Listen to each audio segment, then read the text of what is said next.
Jordan, can I tell you about a truly, truly bonkers experience I had at a Walmart recently? Yes, please tell me. I know that's both a terrible and fantastic way to start off our podcast, but I do feel like I need to tell this story because it is weighing on me so heavily. So, so we were supposed to get this snowstorm last week. Mm-hmm. And then for some reason, it's Kansas. Nobody gets a fucking snowstorm in Kansas anymore, I guess. I don't know what the fuck happens with the weather here. But everybody thought that we were going to get one. So after work on Wednesday, I went to Walmart to get some like bread and like milk and cheese and shit. And I was up at the deli counter and this woman comes up next to me. All she has in her cart is like 6 bottles of wine and some Twinkies. Wait! Why does that remind me of The Good Place? This is some shit straight out of this shit transported me straight to the bad place. So this lady had 6 bottles of wine in her cart and some, not Twinkies, but what are the fucking coconut ones that Hostess makes? The fucking snowballs. There we go. Uh-huh. She had 1 box of snowballs, 6 bottles of wine, and the other deli attendant came up to her and asked what she would like. And she said, and I quote, "The biggest container of coleslaw you will sell me." Oh my god. Oh my god. What? Yeah. And so this lady walked out of Walmart with 6 bottles of wine, a box of snowballs, and like a gallon bucket of coleslaw. Oh my god. What? I don't know. She's preparing for some type of like bunker shit. And she turned to me once she had gotten it, and I was just about to walk away. And she turned to me and she said, "You gotta stock up for some storms." That's literally the worst way to stock up for a storm. No, the 6 bottles of wine, I get it. But the coleslaw. The box of like snack foods, I also get it. The coleslaw? That's shit. Well, if your power goes out and you're stuck with coleslaw? Oh, I have questions. And I couldn't react.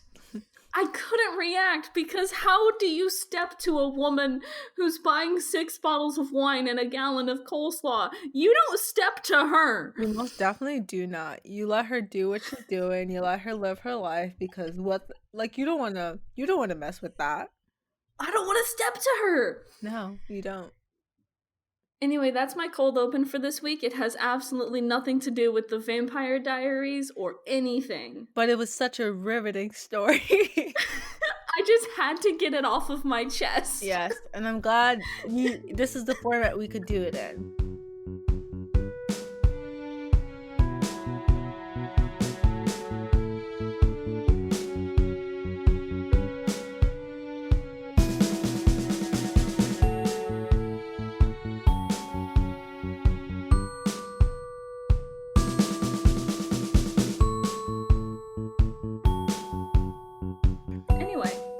Talk about the Vampire Diaries? Yes. And not my traumatic experience that happened in a Walmart? Yes. Should we tell the listeners that we are re-recording this entire episode because the other audio messed up, and therefore it's been like 2 weeks since I've watched this episode. This episode is so nice. We've done it twice, folks.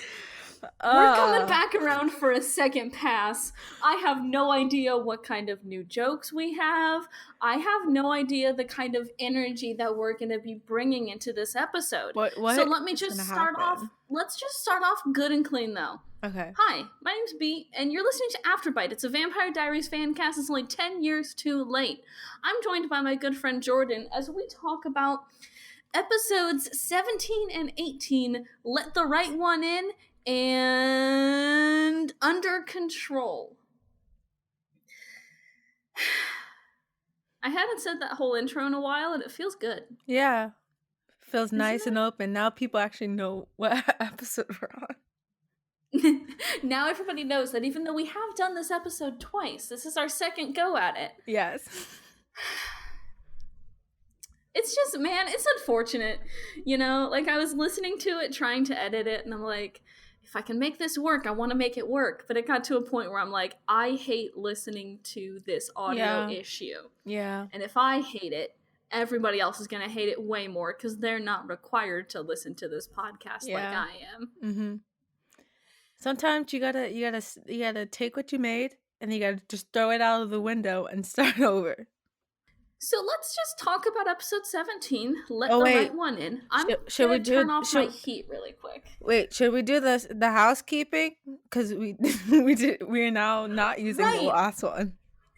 I forgot. We need new housekeeping, huh? Yeah. Hey y'all, what's up? We have a Curious Cat now. You can ask us questions for our season 1 finale special, featuring a special guest. Should I just drop who the special guest is now? It's close enough to the time. I feel like I can just drop the special guest. Oh yeah, because when this comes out, it'll be like tonight or tomorrow. Yeah, it'll be like a week. Yeah, we could tell them. Hey, joining us for our season 1 finale episode is gonna be Lane Morgan. Whoa! Wow, amazing, incredible. She was a writer or writer's assistant, I think, on The 100 and also more recently on Daybreak, which is a fantastic show I keep meaning to watch and completely forgetting. I'm in the same boat. maybe we should do like an after show where we just watch Daybreak. Wait, B, I found an alternative for Rabbit. We could literally do that. We probably should. So Lane's going to be joining us on our season finale episode. We're going to be asking her some of your questions as well as quizzing her on the Vampire Diaries in general. She has, I believe she said, close to 0 experience with the universe except for like legacies. So if we ask her about early TVD, folks, it's going to be a laugh riot. This is going to be hilarious, most likely. I know. I'm so excited. We're going to do a quiz. It's so great. I've started making a PowerPoint for it. B, you're so dedicated, and I love that. I'm dedicated to this grind. Speaking of being dedicated to this grind, after season 1, we're going to be taking a little break to make some tweaks to the show, a little bit changing up our format a little bit. Nothing major. Just taking a few weeks to kind of get our shit together. Because, man, it's been a roller coaster since we've started this podcast, huh? Yeah. It's insane how much support we've gotten on this podcast, honestly. Like, I did not expect as many people who have listened to listen, so thank you guys. Yeah, thank you all for supporting us. And so, yeah, thanks for making this podcast possible. We're going to be stopping for a few weeks. Breaks are important, you guys. Imagine how much you would not get done if breaks weren't a thing. All right, Jordan, you want to hear the description of episode 17? Yes, I do, because I don't remember what happened. Good, because I'm going to tell you. Stefan is forced into a frightening decision. Matt is hopeful his mom will stay. And after Caroline's car breaks down, she makes a shocking discovery. Oh, okay. Yeah, I'm remembering. Yeah, in case you forgot, this episode is buck wild, dude. Yeah. It's pretty crazy. Pretty insane what happens, you know? Yeah, it's just fucking nutso.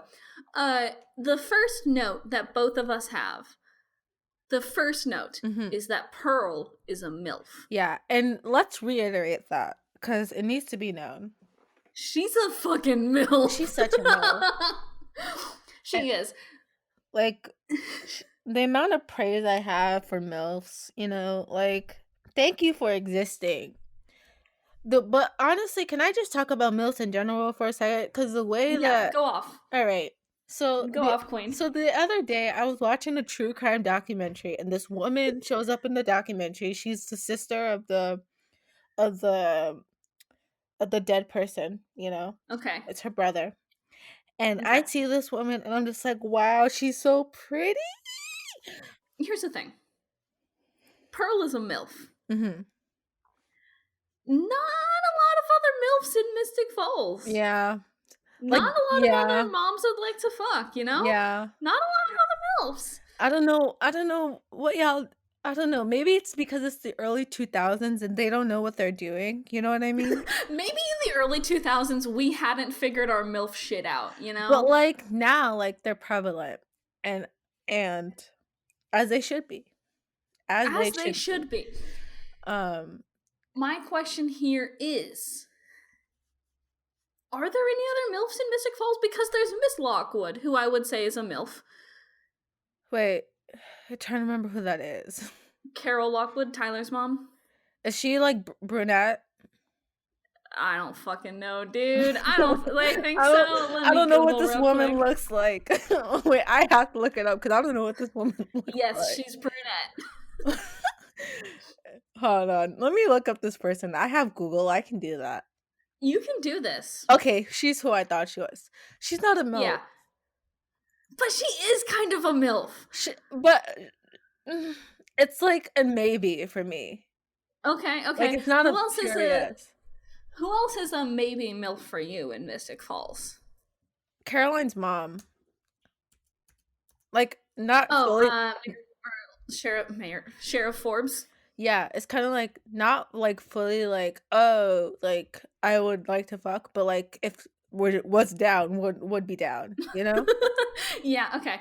So if we had to rank those three, if we had to rank Pearl, Carol Lockwood, and Sheriff Forbes, Pearl's obviously getting the top spot, right? Does Jenna count? Let's count Jenna in there too. Does Jenna count though? Because she isn't a mom. But she's an adjacent mom. She's mom adjacent. And like that counts. That counts if you're looking over children. That count. Like if you're looking over children who are like your sister's dead, but you're looking over her that's a mom. But she's also like still getting her master's and she's still pretty young. I guess. Okay. Like you see what I see? You see what I mean here? Yeah. Like in order, like, I would give her MILF status if she was, like, over the age of 30. If she was, like, a businesswoman. If she was older, even if she was still a student, if she was older, I'd still give her MILF status. Okay. But she's, like, 27. You're right. I mean, there are moms who are 27, but they're not the types of MILFs we're talking about. We're talking about just older women, correct? I mean, we're talking about MILFs in general, but more specifically, yeah, kind of that good kind of Marvel's Runaway-esque MILF. Yeah, you know? Yeah. Wow, Marvel's Runaways really knows what they're doing.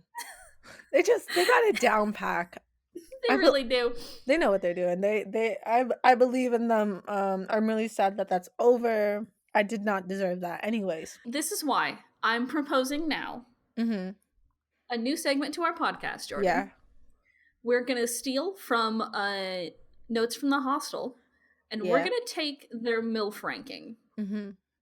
We're only going to use it once in a blue moon, though. We will treat it with care. But I think we're at the end point of this season. I think we need to do a MILF ranking. All right, MILF ranking. MILF racking? Did I say racking? Yeah. Ranking. Sometimes words come out of my mouth and they're not correct, and I think we should all expect that by now because I can't speak. I have braces in my mouth. That's fair. I know that struggle. Yeah. So, if we're ranking Carol Lockwood, Sheriff Liz Forbes, also, I think we have to, unfortunately, put in Kelly Donovan. But, okay, we could put her in there, but, like, she's not going anywhere, like. and also, wow. I mean, there's Isabel, too. I mean, we haven't met her, that's technically. That's the one I was also putting about. We're also gonna put her in here. I mean, Isabel in there, as well as Pearl. That's 5 MILFs. I mean, okay, so we're recording 2 episodes right now of this podcast. So we've already seen who Isabel looks like, all right? You've kind of seen what young Isabel looks like, but in the future, we've already seen what Isabel looks like. So we can add it to this part of the podcast. Exactly. So we have 5 MILFs. Uh-huh. Let's rank them. I think Pearl and Isabel are both up there, if I'm being completely honest. Honestly, I think Pearl beats out Isabel just a little bit. Yeah. By the fact that older and stronger Yeah. and does beat up Damon. You're right. So that's why You're right. she's getting my top spot. Yeah, and then Isabel, right? Yeah, honestly, yeah. Okay. Because she's also very hot. Yeah, she's very hot. Very hot. Okay. After those two, like, we get a little in the weeds here because I would be topped by Carol Lockwood, and I'm okay with that. Mm-hmm. So I'm gonna put her at my number 3 spot. And then, unfortunately, that means Cher Forbes is at 4, and Kelly Donovan is at 5. I feel like I'm indifferent about Carol and Liz, so they're kind of like equal to me. Okay. But Kelly definitely comes at the bottom. Like, she's out of all the milfs, she's just not it. She's not it. Not it. The thing is, too, both Carol Lockwood and Liz Forbes have bigger roles later on in the series. So I think I've seen them at their MILF peaks. Mm-hmm. And you maybe just haven't yet. And that's okay. That's okay. You know, that's okay. We'll get there. We'll get there. So, like, where were we? We got totally distracted by MILFs, man. That's going to be this whole episode. That's literally a good portion of this episode. We just spent talking about MILF. We're now 20 minutes into the recording, now moving off of the MILF subject. All right, what happens after when Pearl's like being a MILF? Oh, at some point, right after that, I think, Elena kind of calls out Damon and the, like, such good treatment he gets from the writers. She says the line, Damon gets what he wants no matter who he hurts in the process. And, like, damn, bitch. Finally. No need to call out the Vampire Diaries writers like that. Jeez. Like honestly, finally, someone say it. Someone scream it from the rooftops, because I'm over here. I feel like I'm not alone in this position. All of us Damon haters are on like a huge ass island, right? Okay, sure. Uh-huh. And the reason we're on an island is because we're right, but we're not in control of the show. Okay, yeah, uh-huh. The writers are then on a smaller island with all the Damon lovers. And they're like, Damon deserves this. Like he deserves the world. Like, I don't feel like you understand, like, the importance of Damon and, like, how he, like, represents everything, like, right in the world. And, like, even though he's, like, a bad character, like, he's, like, one of those bad characters you learn to love. And then all of us on this huge ass island is screaming at the other island, like, what is going through your head? Like, that's not the truth. Like, that's a lie you came up with. That's something that's imaginary. That's something in your head that you want to be true, but it's not true. And Elena's just, like, calling him out. And I feel like Elena has like a boat, and it's just like going from one side. She's paddling between the islands so quickly, and it's like, Elena, pick a side. Like, be like, pick pick the side where there's more people. But no, eventually she's probably just gonna go back to the other side. So thank you, Elena, for picking the right side this time. But sometimes I'd be looking at you like, what's going on, girl? What is going on? Eventually, we will move all the Damon haters and the Damon lovers to the same island, and then I'll be Jeff Probst, and we'll play Survivor, folks. Welcome. Please give me your torch. Your light is out, folks. Get out of here. I'm Jeff Probst now. Is that guy's name? I think it is. So... They also really kind of rub in the fact that Caroline's dad is gay at every single opportunity. Yeah. She says the line, my dad's boyfriend's daughter's birthday in this episode, and Jesus Christ, try a little bit harder? Just like a little bit. They were like, that's enough rep for today.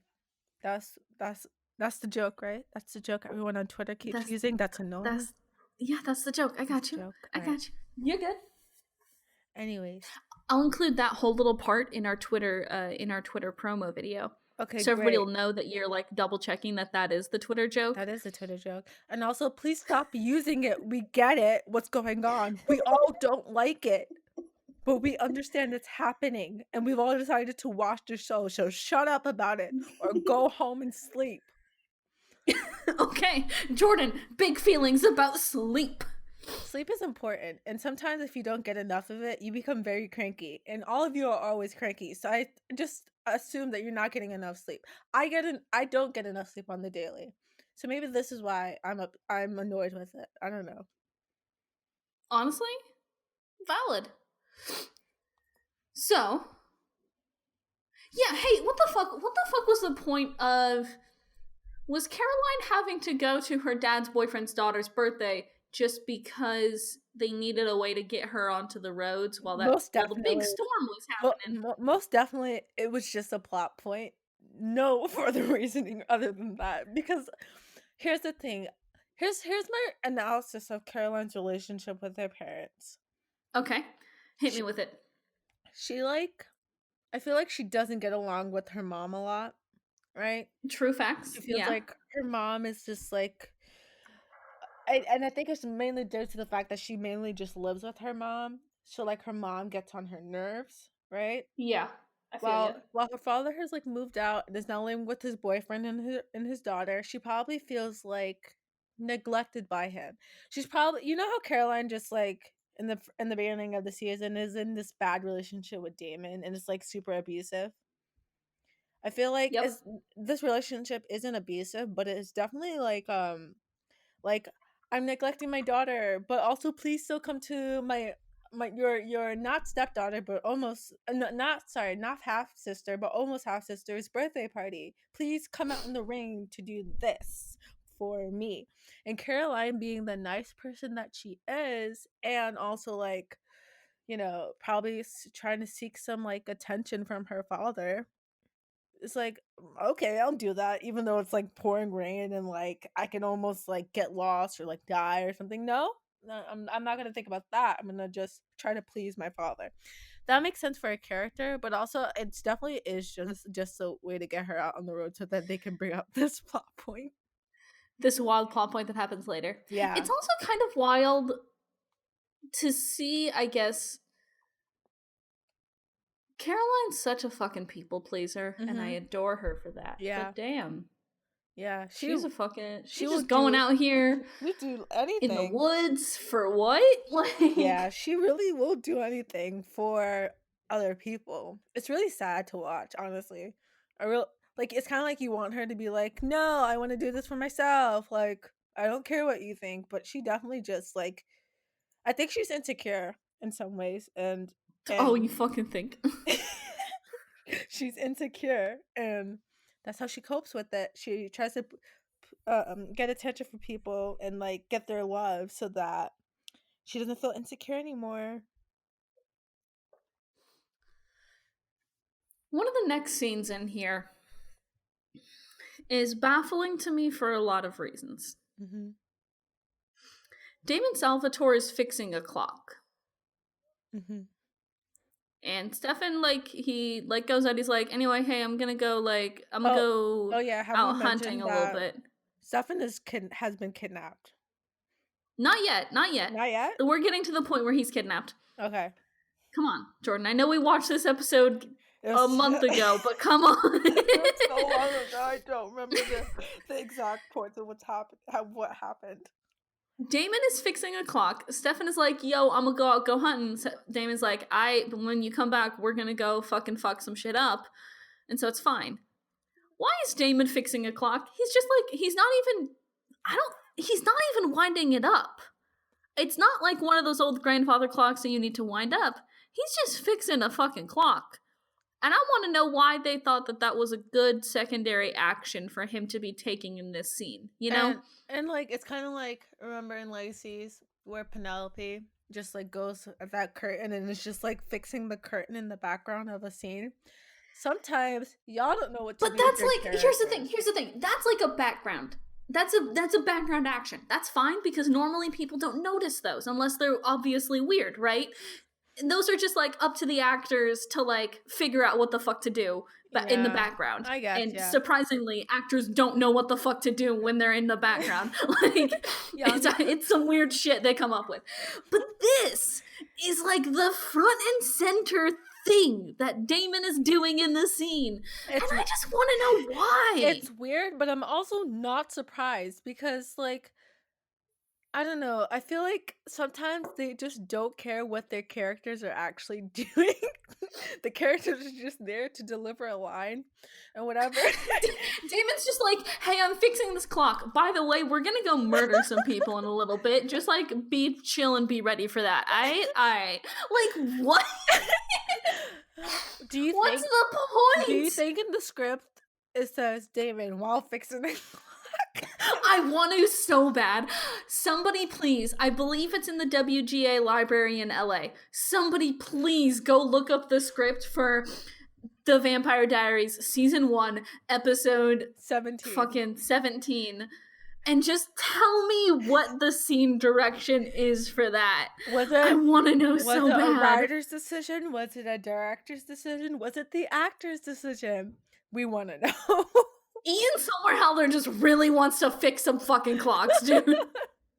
That's his side business, actually, on Etsy. If you find him, he fixes your clocks. Yeah, and it's not your grandfather's clocks. It's your very regular clocks. He'll fix them for money. Just like a regular fucking clock. It's not a. Was it a digital clock or it was just like a really? No, it was like a regular. It was like just like an old clock. I don't know. I don't think he was winding it up. It didn't look like the kind of clock you could wind up. So then, how did it? What? Oh, was he just fixing like the gears? No, he was just like fiddling with it. I don't know, man. It was fucking buck wild. I don't know what goes on in this dumb show. I don't know. No one knows. It's a mystery. Stefan gets kidnapped by a bunch of vampires wearing identical raincoats. Yes. All of them are wearing the same exact jacket. Stefan's wearing the same jacket. His attackers are wearing the same jacket. The budget Everybody on shopped at Vampires Are Us. The budget for season 1 was low. Do you ever think about like how this is exactly like how Hope just wears the same thing over and over again? And the real question you have to ask yourself is the budget low because you know they have to like spend money on all this like CGI stuff, or do they just not care? Actually, no, that's a lie. Here's my actual opinion on it. I don't care if they care or not because it's realistic. Exactly. They're in a school. They wear a uniform. I like that they're all wearing the same thing. It's realistic. It's all 4 vampires wearing the same exact rain jacket. They went to Vampire Gap and they were like, give me all the fucking rain jackets you got. And thank you, what? Vampire Gap. Sometimes you buy something from one of those retail stores and then you show up at a party and someone's wearing the exact same thing because it's not a custom outfit. We're all shopping from the same places. Unless you're thrift shopping, we're all getting the same shit. So that's valid. They all went to Vampire Gap. Yeah, and that is valid. That's okay. It's not, you could be matching, that's fine.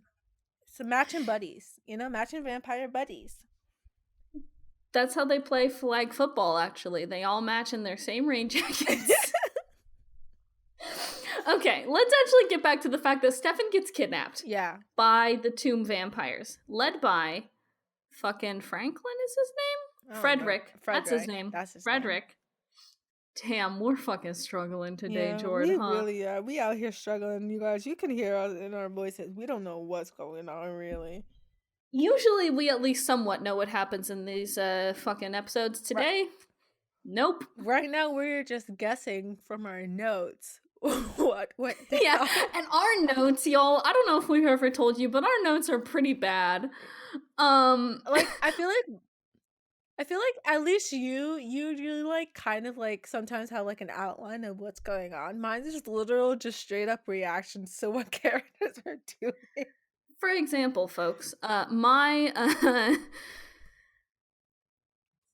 for the last 8-10 minutes of conversation, my notes for this were Damon's out here just question mark fixing a clock question mark, and then next bullet down tabbed in what is the reason, like why did they have him do that in the scene, and then the next bullet point is did they get that rain jacket at Vampires R Us, and then my next one is a good twofer here. Damon on a Monday, I hope Elena dies. Damon on Wednesday, Elena, I need your help. And you don't know exactly what's happening in this like sequence of events here. You have to just but you get also it. know that Damon was fixing a clock. Now there's a vampire squad with matching boy band jackets, and then Damon's gonna be asking Elena for help. I don't know what exactly happens, but I can kind of guess. Yeah, and that's literally how this works. Unless you have a recent memory of what happened, that's how it works. Usually I try and watch the episodes like right before we record it on like a Tuesday, and then I like remember it for when we record on Wednesdays. But today it's just a shit show. It was 2 weeks ago. It's just a shit show, man. 2 weeks ago. I also can't say shit show for some reason. It's okay. We're gonna figure this out. We got Stefan. He's kidnapped. All right. He is kidnapped. They put Vervain into his eyes, which is hardcore as fuck. Yeah. But also, I literally had to look away from my screen because I cannot do eye horror. Yeah. It also, I put they really be doing a Jesus allegory, huh? Allegory? Uh-huh. Do you want to try allegory again there? Or not even allegory. Yeah, it's not allegory. I was trying to look up what it actually was, but I forgot to replace it in my notes. Allegory? That's not it. No, that's not an allegory. I think it's symbolism is the word I was looking for. Yeah, symbolism is definitely the word you were looking for. Let me just say, folks, You're correcting it on your notes right now? Yeah. Hey, Jordan, nobody's gonna see these again. Let me just say, folks, I haven't taken an English class since high school. So it's amazing that I even remembered that allegory is a word. Anyways. They have him like wrapped up like in like some rope type shit, and it looks like he's Jesus, so it's like Jesus symbolism, and I think that's something we should remember. I don't know if it will become significance in the future, but it's kind of like they're saying. Do you want me to pull out my film degree here? Do you want me to dust this bad boy off and like really get you? Please do it. Go here, for let it. me just pull it out here real quick. Give me a second. I have my film degree out now.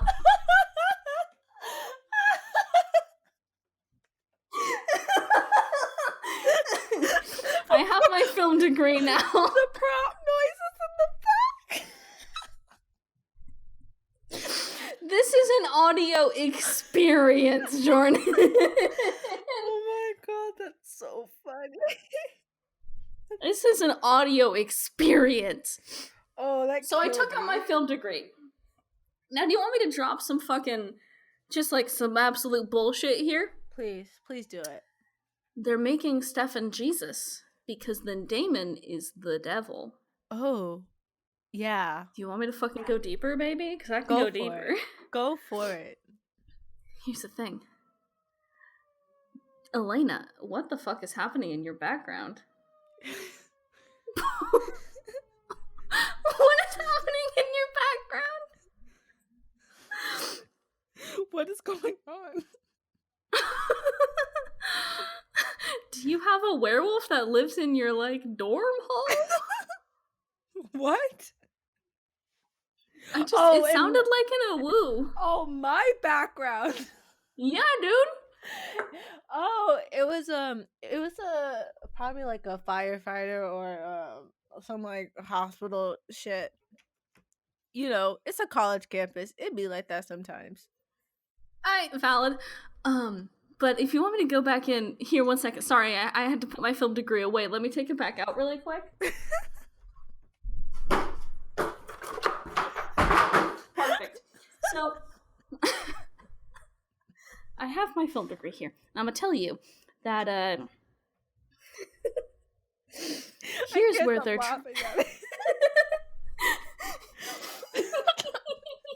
Hold on, I need to breathe. Okay, I'll give you a minute. Okay, I'm good. So remember when I said in the very first episode, and especially like our very first episode, that the Vampire Diaries, especially season 1, is through Elena's eyes. Mm-hmm. And do you want to know how Elena sees Stefan? Like a savior, baby. Ooh. You know how she sees Damon? Like a fucking demon. Ooh. I got you, dude. And Woo. that's because we're all experiencing this through Elena's point of view. Wow. The way that she sees, especially these other vampires, anybody who's not Stefan, she's like, oh, they're a motherfucker. You know how we see anybody who stepped to Jesus? Oh man, like a motherfucker. Frederick is our Pontius Pilate. Let's fucking go, guys. Damn. This is all just okay, so let's all remember that this is all just symbolism and it's all about the Bible. And that's, when like English teachers are like, that's like the simplest shit that you can do on a paper and you'll get points for it. Oh yeah. That's what they did. They were like, let's do this. Let's do this easy ass shit. Let's take those But also, damn, I wrote a college paper about the Vampire Diaries, folks. Like, thank you for making this somewhat at least fake deep. Oh my gosh, there's so many. Someone really is going to the emergency Oh, someone's room. like really going, huh? They really be having that on the weekends because people get blacked out drunk and then get poisoned, alcohol poisoning. It's like, for you, it's like 3 p.m. on a Saturday. Yeah, it's probably one of the frats. I live on the row of houses where the frats are. Oh, yeah. Yeah, it'd be like that. I get that. Can I just Did I ever tell you about the time I passed out in the bushes out on my college campus? No. I was trying to walk home from a party and I just like passed out in the bushes. Oh no, B. It wasn't bad. I was drunk. I didn't mind. But no one came and picked you up and was like, "Are you okay?" No, I was like in the bushes. Oh god. Like inside of them. I was one with the bushes. We got that Jesus symbolism down. We got Jesus symbolism. Stefan is dying. Oh, we never not dying, but he's being tortured. He's going through it right now. We never talked about Jeremy and Anna. Oh yeah. Do you wanna take that one? Yeah, please. I would love to because I love them so much. Go for it. Go for it. So we got Jeremy. And we do have Jeremy. I think by the way, can I mention actually every time on our Google Doc that I try and spell Jeremy, it misspells his name. Yeah. Yeah. Which one of us fucking did that? Which one of us did that? Probably because one of us did. Probably me. Anyway, I don't know. We'll reset the spell check. It's fine. Yeah. Okay. So, I think last episode Jeremy asks Anna to turn him. Am I correct? Is that what happened? He last sure episode? did. Okay. He sure did. So now they're having a conversation about like she's like, please turn me, and she's like, no, I'm not gonna do that. And then later on, I'm not gonna talk about the first scene that they have, but I'm gonna talk about the scene later on that they have. I think at Mystic Grill. Correct. Where Anna's like, first she tells Jeremy that she's not going to turn him because he just wants like a pity turn. And I'm like, Anna, you turned Ben a couple episodes for that exact reason. You have no consistent character, like, but it's okay. I still love you. And then it's okay. We'll forgive you, Queen. And then we have and then she's like, there are like some reasons why vampires turn people. So I wrote those reasons down because I feel like they're all very significant, and we should like remember this and refer back to the reasons why vampires turn people. So here they are. The first reason: they need someone to do their dirty work. Why can't I speak? They need someone to do their dirty work. That's very true. That's why Anna turned Ben. She really had me fooled thinking she liked Ben, and then she was like, no, you're just here to do my dirty work. I don't care if you get killed. Yeah. And I feel like that's like, I don't know, there's better ways to get someone to do your dirty work. As we've seen before, vampires can compel people, and it's really sick when vampires compel people to do something and then they're like, after you do this thing, kill yourself right away. Like, that's sick. Like, you don't need to turn someone, just compel them to do it. You know what I mean? Second reason: revenge. This one I didn't get that much because if you don't like someone, why would you turn them? Unless the only thing that they didn't want was to be turned, you know? Or maybe you turned someone that they didn't want to be turned. Or consider this: turn them and then just like bury them in concrete or some shit. They're just stuck eternally, like that, you know. You're right. That's a good way to get some good revenge. Third reason, boredom. And honestly, this is the best one because there's literally this is not like a valid reason. It's just like, oh, I was bored. Like, oh, Honestly, valid. oh, I just like dyed my hair purple because I was bored. Or Yeah, I feel ya. I or I feel that just though.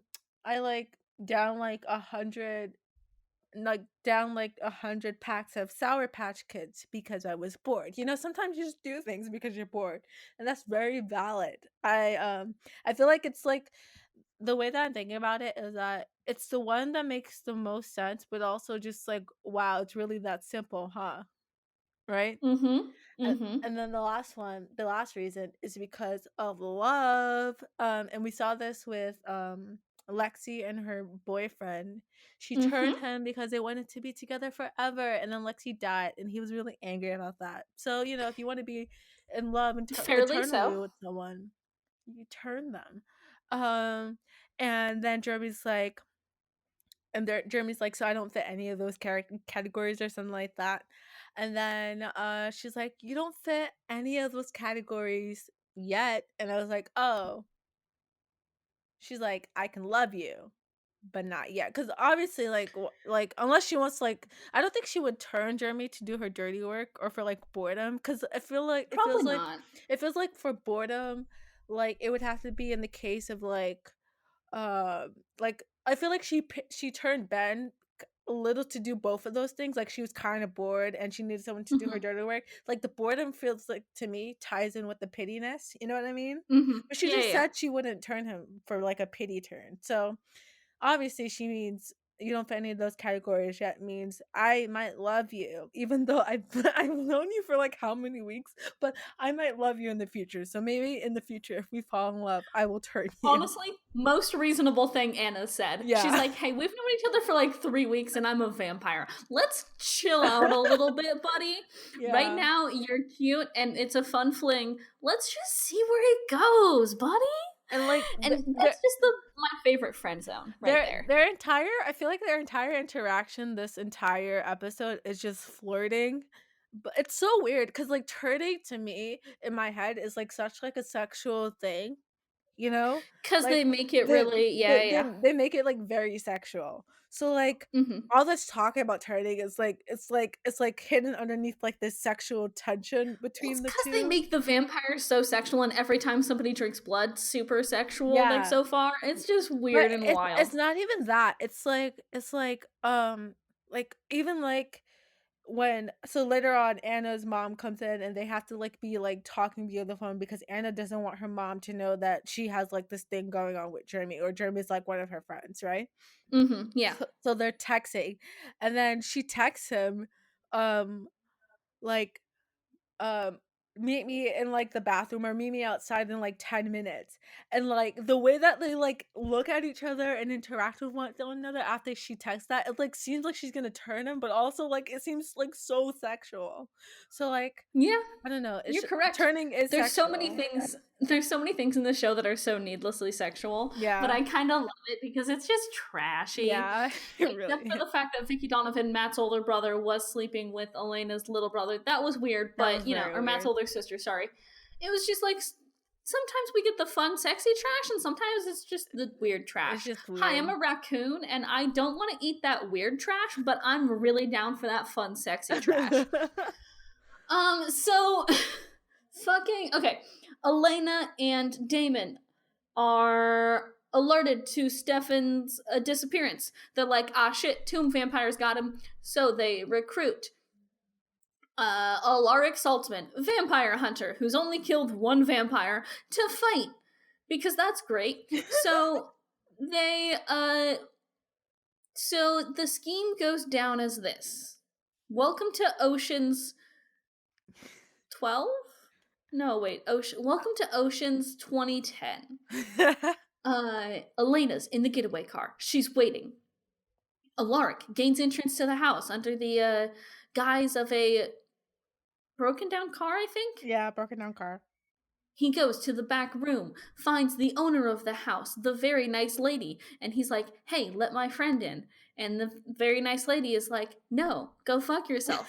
So Damon's like, here, just get the very nice lady to me. So Alaric pushes the very nice lady outside the door, turns on like a fucking juicer and a sink. I'm dying. Oh god. Damon snaps the neck of the very nice old lady, so now he can't enter the house. And then he's like, okay, Rick, you go. I need to be very quiet and sneaky about this.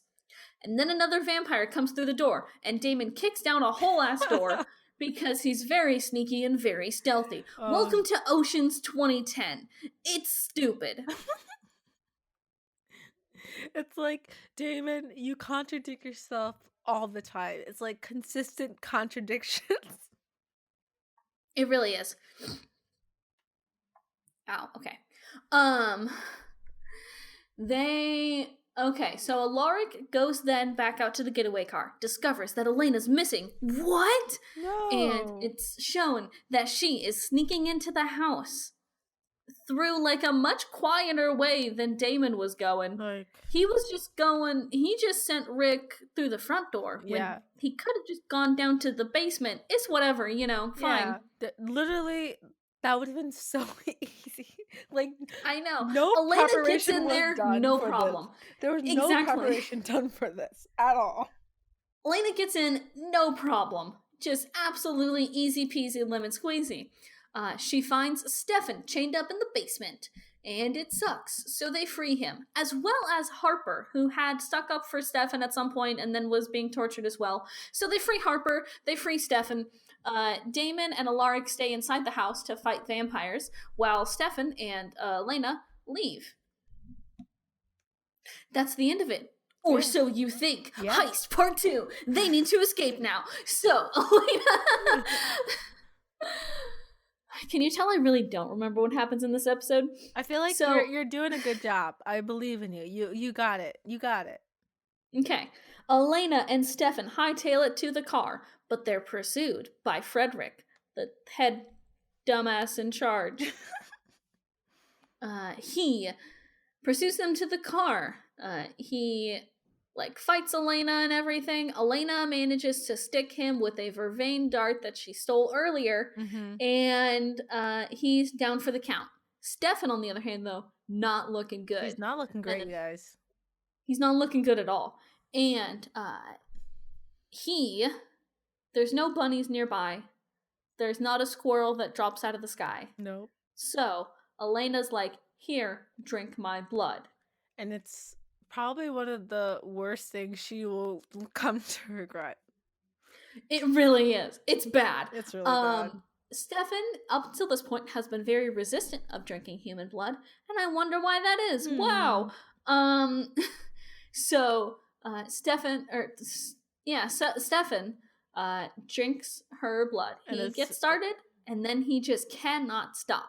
Yeah. The camera pans around them in like a circle. It's really weird. It's a whole ass circle. It's so dramatic and sexual. Yeah, very sexual.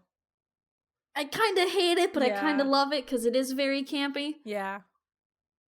I agree with you on that one. I feel like sometimes the show does things and I'm like, wow, this makes me uncomfortable, but not in the way of like you know how in like the first episodes, like they had like that bikini washing thing, and that made me uncomfortable. And I was like, oh, they're teenagers.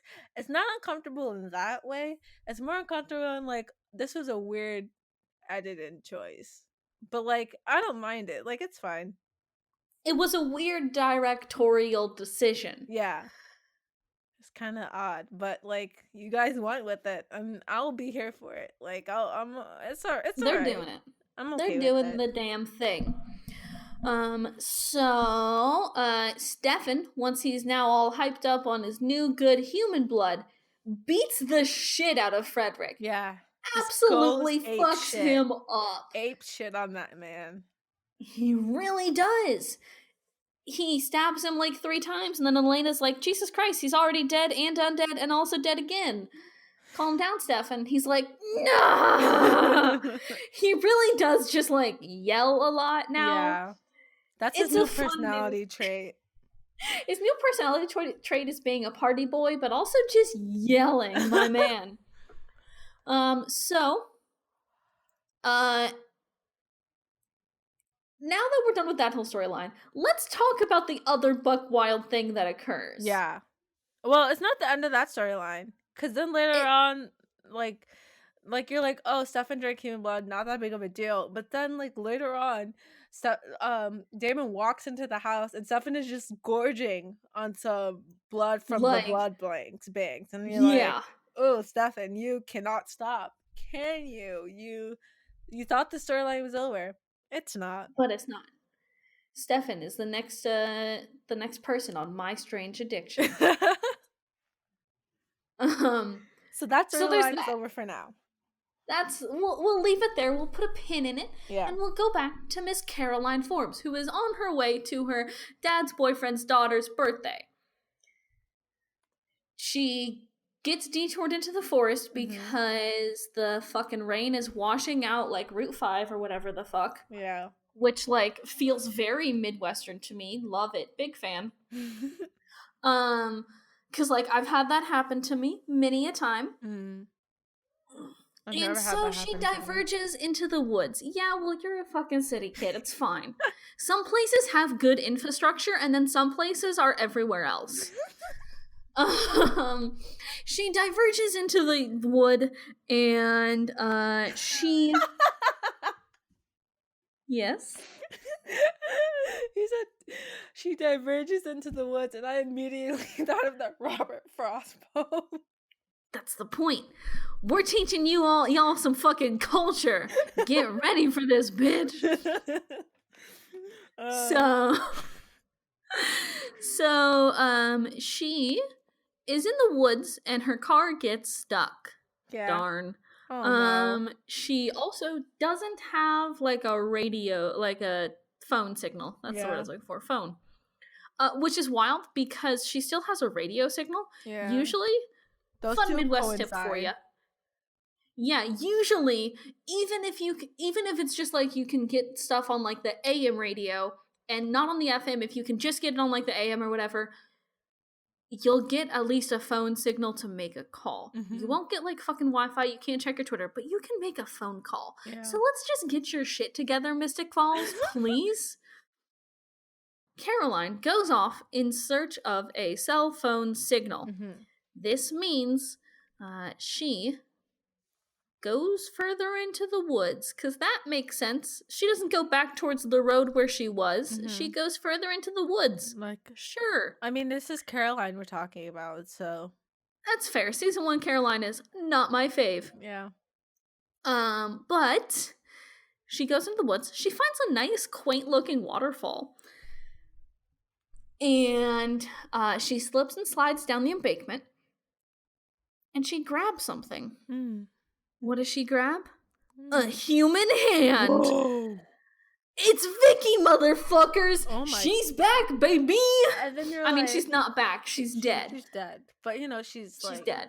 The plot point never ended. It was still there, what's the word? Ruminating. There you go. Okay, sure. Ruminating. It was still there, just doing its thing in the background. And you forgot. They made you think it was over. And but it's not, baby. And that's so wild to me. Like, still, even like 2 weeks later, the fact that they pulled that, wow. I know, the fact that they like managed to pull that off, very good. Yeah. Like, because here's the thing, like, I'm very used to shows nowadays, like, especially drama shows, like, bringing people back from the dead somehow, or like, this person didn't really die, or this person had a twin. Oh, they do that quite a bit. Yeah, this person had a twin that you never even knew about, right? But like, sometimes, like, especially like in a first season, you don't really expect that, you know what I mean? I know. I will give the Vampire Diaries this. They take some big swings, and like, the first time they do it, it works. Yeah. Now, the third, fourth, and fifth time they do it, it doesn't work quite as well. Yeah. But it works the first time. Yeah. So, Vicky's dead. Her dead body has finally been found, drained of blood, and buried in a shallow grave in the woods. I have one question. Yes. when a vampire dies, they like shrivel up, right? Uh-huh. So then, like, how did they find her body like just shriveled up like that?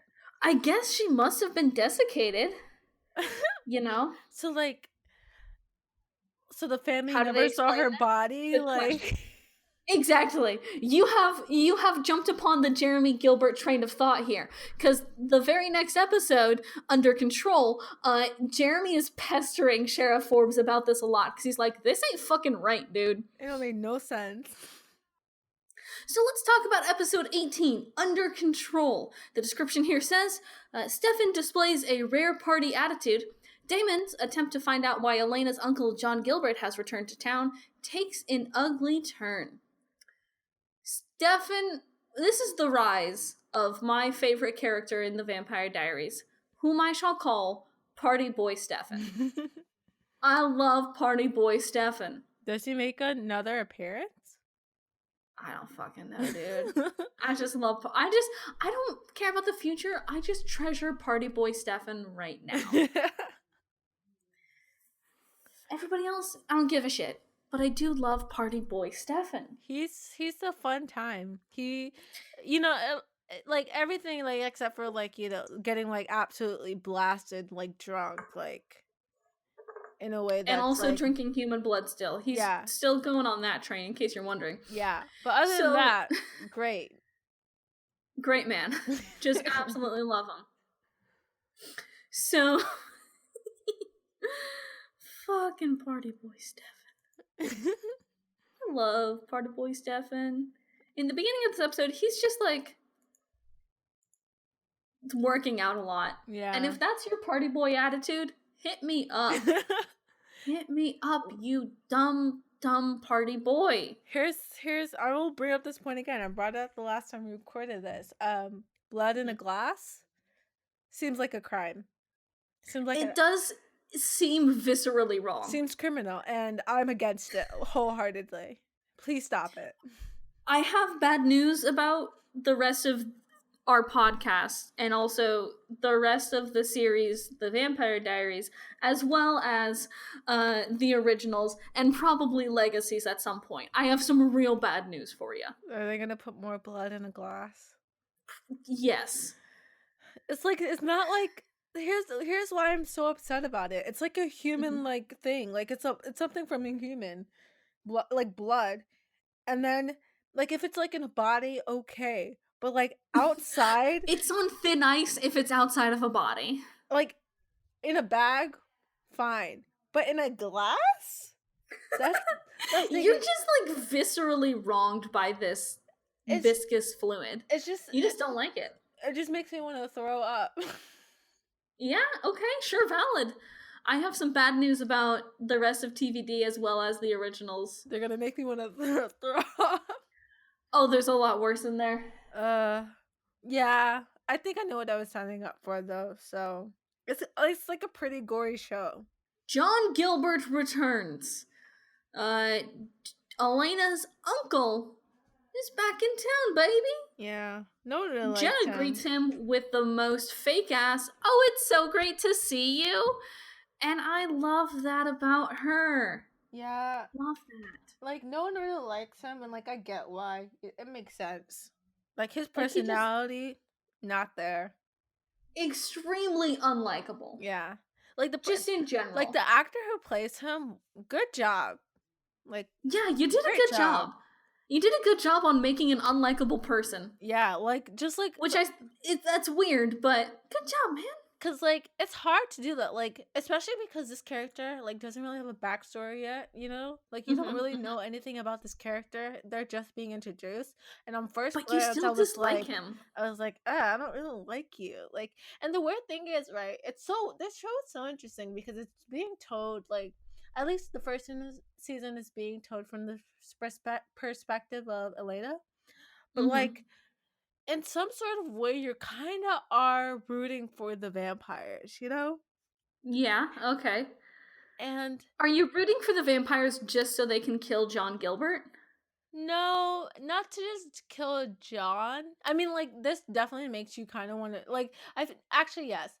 I feel like the introduction of I feel like the introduction of John does make you kind of want to root for the vampires, because up until this point, you know, Damon has been annoying and like causing chaos, and Yeah.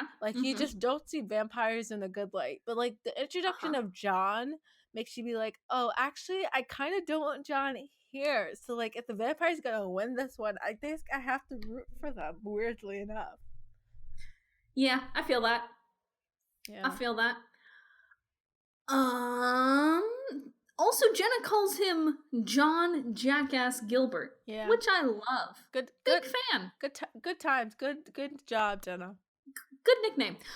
Not good job, Jenna. Apparently, she used to sleep with John Gilbert, even though John is Elena's dad's brother, and Jenna is Elena's mom's sister. Yeah. So some fucking incestuous shit going on there, and like, not technically, but I also feel very bad saying technically it's not incest. Like, that just feels bad. It feels wrong. So feels very wrong.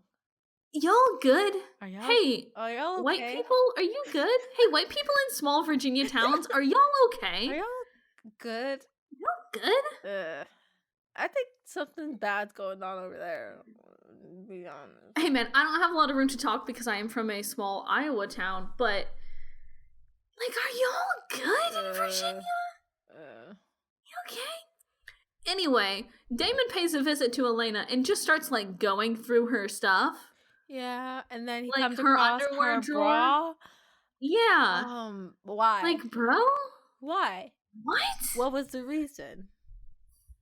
Like, actually, I don't even care what your reason was, because no. Incorrect. Like, just bad. Yeah. I want a spray bottle full of vervain to just like squirt at him like he's an unruly cat. Just like, no, bad. Don't do that. As you should. B. Yeah. You're very close to the mic right now. I'm actually not, but okay. It feels like audio. Do you want me to like not be right here? Because I can be right here if you want. For me. I think I do this once an episode just to like creep you out, huh? You don't understand how much I don't like ASMR. It makes me feel so uncomfortable. Yeah, we'll stop. Don't worry, I got you. Here's the thing is too, once I get my new mic soon, you're gonna hear me up close and personal, Jordan. But it'll be like a less like annoying up close and personal. It'll just be more like crisp up close and personal. More like crispy and personal. Yeah. So there is another party. There's a founders party, which apparently they threw the fundraiser of the Bachelor fundraiser to fundraise to throw this party, at which this party they count down to another party. These rich people are so annoying. So this is just some rich bullshit. I've really decided. Just got money to spend, and you're spending. They're it just on like parties. Throw parties. Why? And then they have the audacity to fundraise for it. Are you fucking kidding me? Are you for real? Get the fuck out of here. Y'all are so annoying. Like, just so fucking obnoxious. Like, imagine having the money to throw a party that's a fundraiser for a bigger party. Like, and then the party's not even for a good cause. It's just to count down to another party. Like, imagine having that much money, but you still need a fundraiser? Unrealistic. Blocked. Reported. Like, unfollowed. Unsubscribed. Yeah. You're right. Eat the rich. Rich people are over party. Because they be doing shit like this. And then you're like, but other stuff is going on. Did you not see the bad things going on in the news? Y'all are not going to give any money to those things? But you're going to spend money on a party to count down to another party? They're not going to give money to the Mystic Falls orphans. But they will give money to this caterer so they can get wasted in a big fancy house. Mm-hmm. Y'all are annoying. Get out of here. Absolutely. Just so annoying. So, Stefan gets real fucking drunk at this party. Mm-hmm. So does Tyler, Matt, and Matt's mom, Kelly. Yeah. So in case you're wondering if those four are on a collision course for bad shit. The answer is yes. The answer is yes. It's an astounding yes. So Stefan's showing off his party attitude a little bit more. Mm-hmm. Boy, he's like convincing people to change the music. He's like out here like dancing with Elena, having a fun time with it. Honestly, hold on. Bless up to Stefan for telling them to change the music, and then they put on Paramore. Okay, then we get to my favorite part of the episode, in which Brick by Boring Brick by Paramore plays in its entirety. Just like the entire song. Like, the entire song plays. And you're just like, and it's at a point where you're just like, oh, so they're just playing Brick by Boring Brick, and at the beginning you're like, oh, this is my favorite song, yeah. And then you get to the next scene and they're still playing it, and you're like, oh, it's still going. I mean, I don't mind, it's still going. Like, this is my favorite song, yeah. And then you're at the next scene and you're like, oh, they're just playing the entire song right now. Yeah. They're just this is a vibe. Do you remember, have you ever seen that one John Mulaney bit where he talks about the Salt and Pepper Diner, how he played What's New Pussycat 7 times on a diner jukebox? Yeah. And they're like, the first time it plays, you're like, oh, cool, it's What's New Pussycat. And then the second time it plays, you're like, oh, What's New Pussycat is a lot longer than I remember. That's what it felt like with Brick by Boring Brick here. The first verse plays and you're like, okay, yeah, about like a verse and a chorus. That's about usually what, that's about usually the airtime that music on TV shows get. Mm-hmm. And you're like, okay, cool. Like once we switch to the next scene, it'll be gone. But then Damon and John have a very serious conversation while Paramore plays in the background, and they're continuing it, and you're like, okay, are they just playing all of Brick by Boring Brick by Paramore? And then it cuts back to another scene, and you're like, oh, Brick by Boring Brick is surely going to be over now, but it's not. And then you go back to the rooftop with Damon and John, and you're like, Brick by Boring Brick should be over by now, right? And then Damon pushes John off of a rooftop, and then you look at John's dead body, and the final notes of Brick by Boring Brick by Paramore play, and you're like, the circle has been completed. We have completed some dark ritual. I don't know what, but it has been completed. Here's the thing too, is that this is all happening like in time. These conversations are not like 30 seconds long. They're like, you're expected to think, oh, that was like a 2 to 3 minute conversation. That was another 2 to 3 minutes. So these are happening like 2 to 3 minute conversations, but Brick by Boring Brick is still playing. So you're like, how does this work in real life? Like what? You're like, wow, is Brick by Boring Brick by Paramore longer than I remember? I think it might be. And like, honestly, if I'm being honest, I'm not complaining, because it was one of the most enjoyable experiences of the episode, me just hearing like the bridge of Brick by Boring Brick playing. It felt so surreal to watch Damon push John Gilbert off of a rooftop and hear Brick by Boring Brick like fade out while you're looking at John Gilbert dead on the ground. And you're like, yeah, man, this is what this song is all about. Yeah, honestly, fits the vibe correct vibe. It feels weird, but also you're like, yeah, I love this vibe.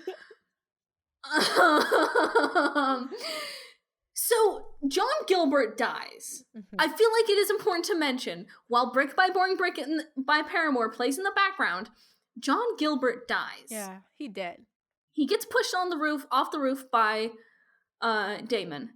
And you think he's dead for like a really long time, because the show never mentions it for like 5 minutes. Mm-hmm. It goes on to like Kelly and Tyler make out when it's gross because they're both drunk, and that's Matt's mom, and Tyler's Matt's best friend. That's weird. Yeah, and then Jeremy's still like harassing Sheriff Forbes, and then Matt finds out about Kelly and Tyler, and he's like, yo, what the fuck is up? And so they fight.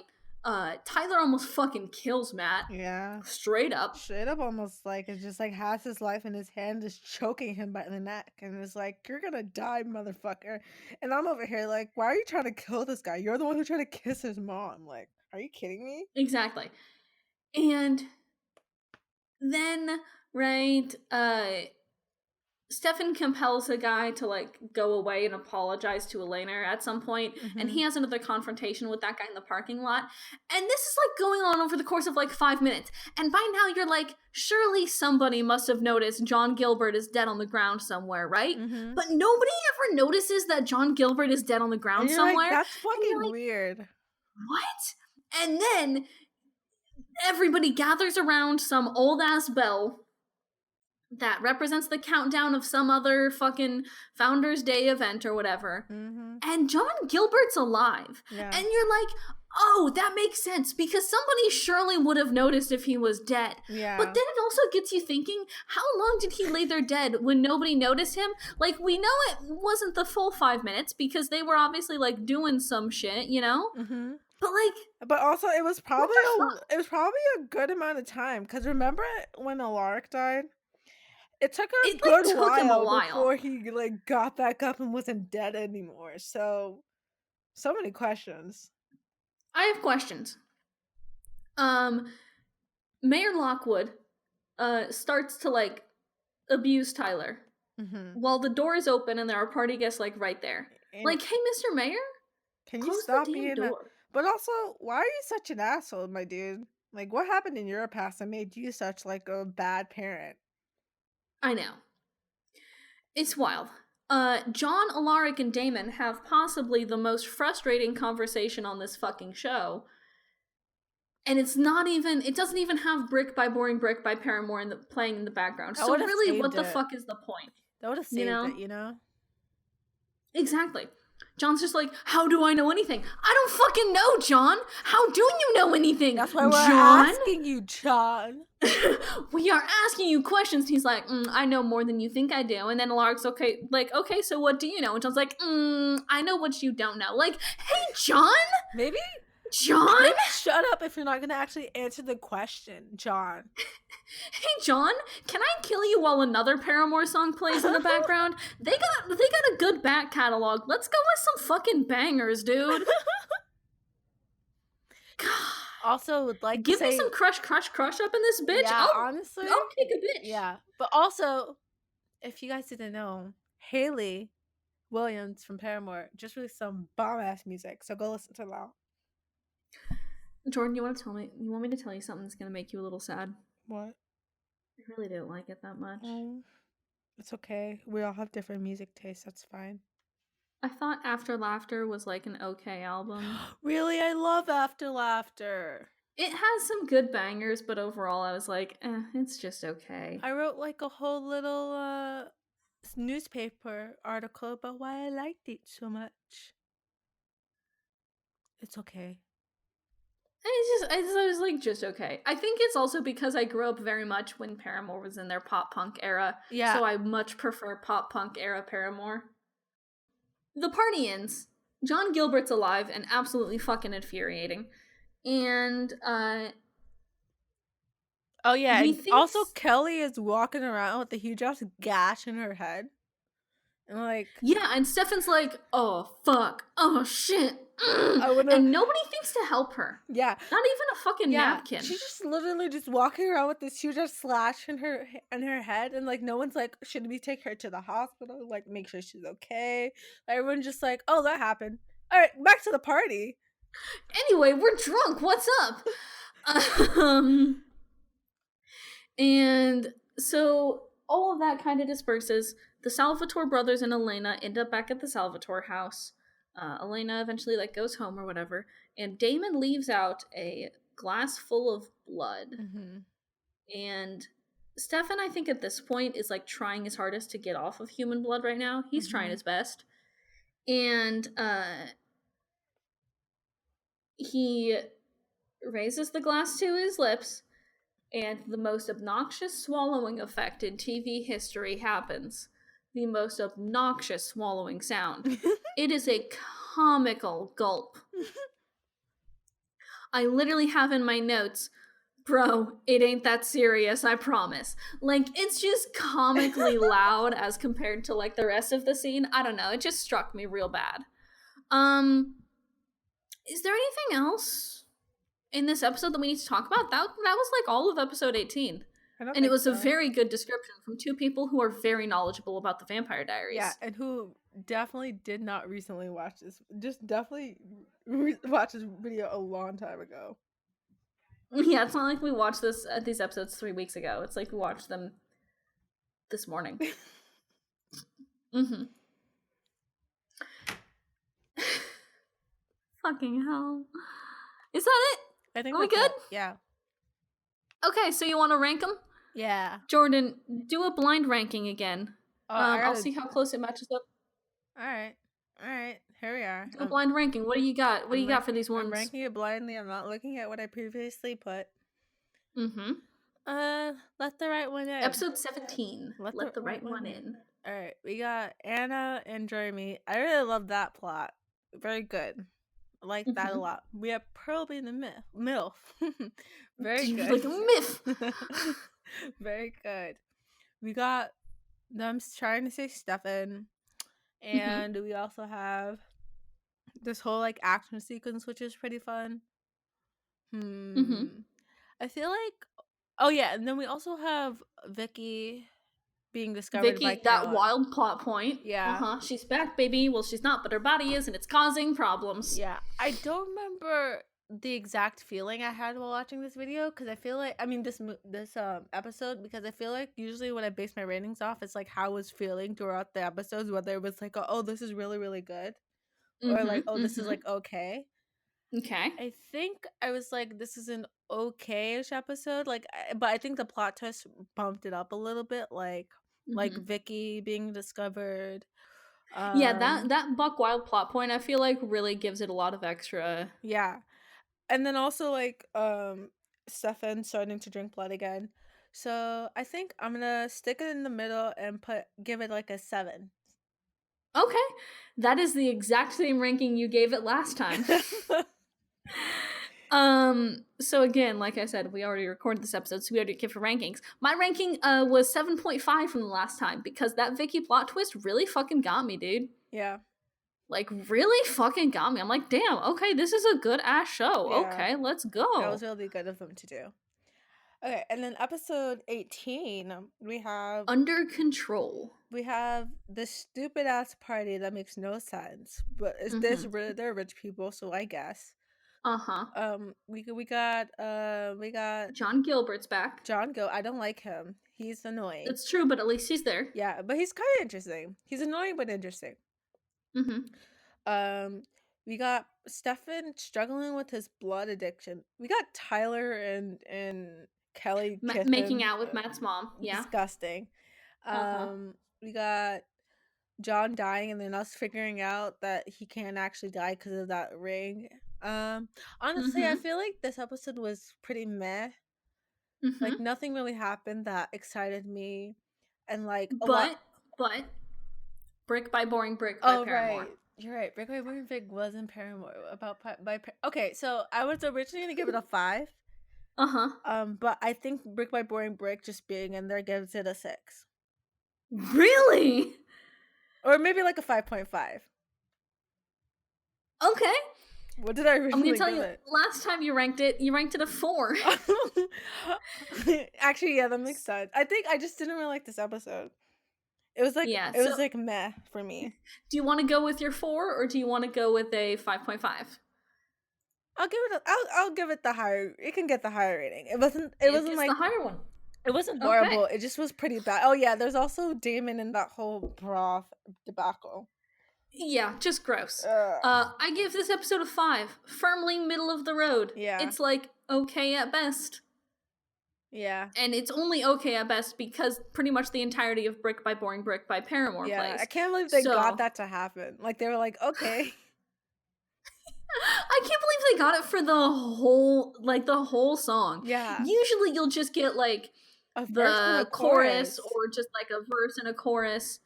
But they really how much of their fucking music budget was taken up by this? Some songs don't even get like a full verse. They get like partial verse. Yeah, it'll just get like parts of it. Yeah. So like that's the fact that they have that whole song. Was Paramore like pretty popular in 2010? Like, were they new? Oh yeah. They weren't new. Okay. I think, let me see here. They weren't new by any means. I don't remember but... exactly when they came out. I think it was like mid-2000s. So, yeah, they came out early 2000s. 2005 was All We Know Is Falling, their first album. 2007 was Riot, which was, in my opinion, their superior album. 2009 is when that Brand New Eyes album came out. I love that album. That's that album with Brick by Boring Brick on it. Okay, next week on Afterbite, we're going to be talking about Miss Mystic Falls and Blood Brothers. Mm-hmm. 2 wild episodes. And remember to please submit your questions on our Curious Cat, which is on our Twitter page at Afterbite Pod.